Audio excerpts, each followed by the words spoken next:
Il y a, sous nos pieds, un monde de feu, une chaleur immense, prisonnière depuis la naissance de la Terre, qui cherche sans cesse une issue vers la surface. Parfois elle la trouve, la montagne s'ouvre, la roche devient liquide, et la planète nous rappelle qu'elle est avant tout un astre vivant. Voici l'histoire des volcans. Commençons par un chiffre. À cet instant précis, entre 40 et 50 volcans sont en éruption quelque part sur la planète. Au total, on dénombre environ 1350 volcans actifs sur les terres émergées et chaque année, entre 50 et 70 d'entre eux se réveillent. Le volcanisme n'est pas une exception rare, c'est le souffle permanent de la Terre. Mais d'où vient ce feu? Sous la fine croûte sur laquelle nous vivons s'étend le manteau, une couche de roche brûlante par endroits partiellement fondue. Cette roche en fusion, c'est le magma. Plus léger que la roche solide qui l'entoure, il remonte lentement et s'accumule dans des réservoirs, les chambres magmatiques. Quand la pression devient trop forte, il s'élance vers la surface. À l'air libre, on ne l'appelle plus magma, mais lave.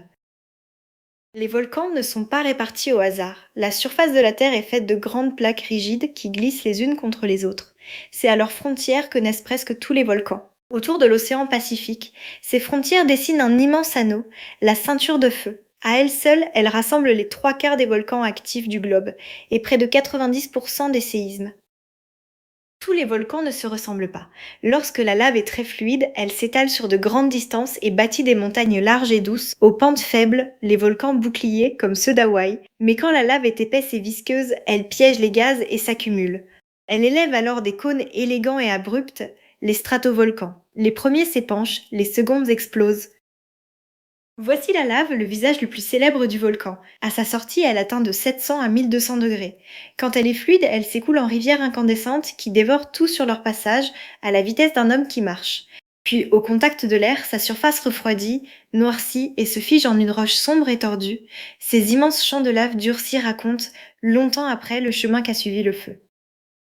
Parfois, la lave ne se contente pas de couler, elle jaillit. Poussée par les gaz qui s'en échappent, elle peut être projetée à des centaines de mètres de hauteur, en gerbes éclatantes. Ce sont les fontaines de lave parmi les spectacles les plus saisissants de la nature. Le sol gronde, l'air vibre de chaleur, et la nuit s'illumine d'un orange aveuglant.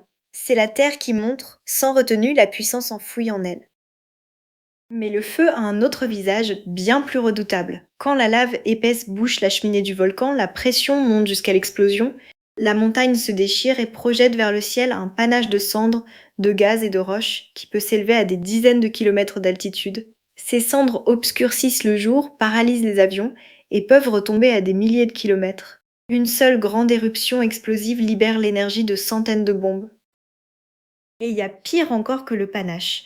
Lorsque cette colonne de cendres s'effondre sous son propre poids, elle dévale les pentes en une avalanche brûlante de gaz et de débris, la coulée pyroclastique.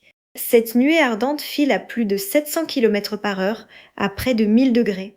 Rien ne lui résiste et rien ne peut la fuir. C'est de très loin le phénomène volcanique le plus meurtrier.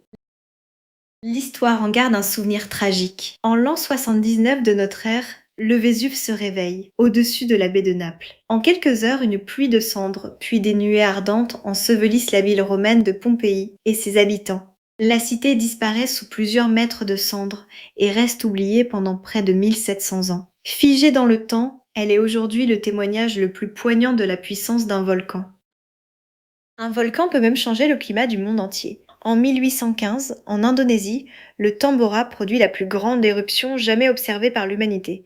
Il projette tant de cendres dans la haute atmosphère qu'un voile s'étend autour du globe, voilant le soleil. L'année suivante, 1816, est restée célèbre comme l'année sans été. Les récoltes gèlent jusqu'en Europe et en Amérique, et la famine emporte des dizaines de milliers de personnes. Pourtant, l'essentiel du volcanisme se déroule là où nul ne le voit, au fond des océans.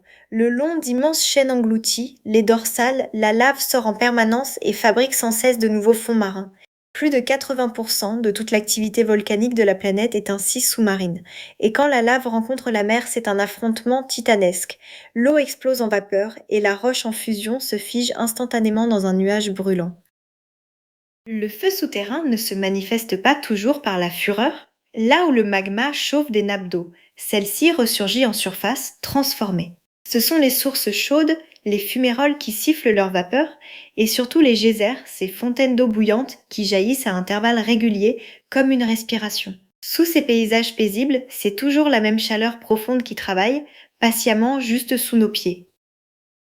Et puis il y a les géants. Sous le parc de Yellowstone, aux États-Unis, sommeille un super volcan. Ces éruptions, heureusement très rares, sont des milliers de fois plus puissantes que les plus grandes connues.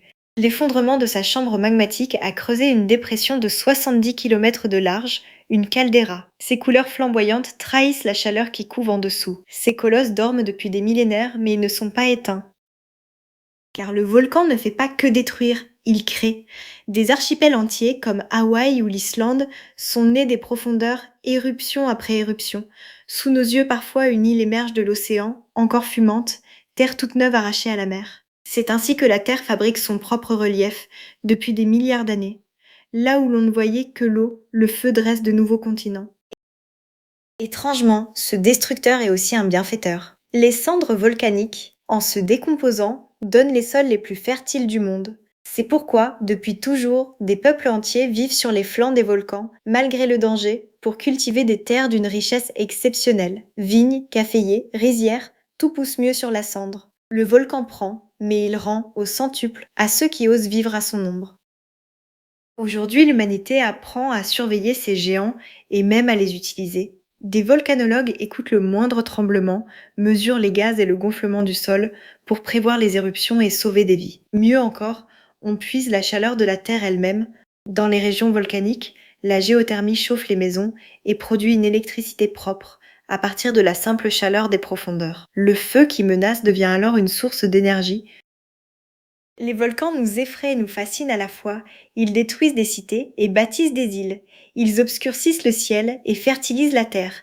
Derrière chaque montagne paisible se cache la mémoire du feu et la promesse qu'un jour, peut-être, il reviendra. Ils nous rappellent une vérité que nous oublions trop souvent. Sous nos pas, la terre est vivante et elle le restera bien après nous. À très bientôt.